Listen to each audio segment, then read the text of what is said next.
দেখো এখন আমরা খুব সহজে এমসিকিউটা নির্ণয় করব। আমাদের এমসিকিউ কি ঢাকা বোর্ডে 2025 সালে এসেছে।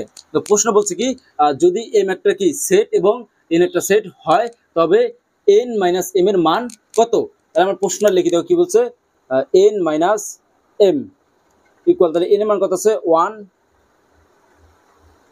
2 মাইনাস এম এর মান হচ্ছে কি এ বি 1 2।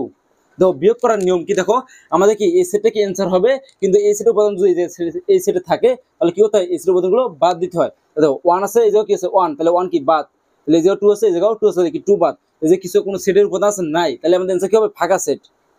কি হবে ফাঁকা সেট, এটা বলতে আমরা লিখতে পারি কি এই ফাঁকা সেটের চিহ্ন। আর এই যে এ বি ছিল এ বি কি অটোমেটিক বাদ, তাহলে অ্যান্সার কি হবে আমাদের এটা আর এটা, অপশন যেটা থাকবে সেটাই দাগাবো, অপশন কি আছে এটা, তাহলে আমরা অ্যান্সার কি হবে গ নাম্বার। আশা সবাই বুঝতে পারছো।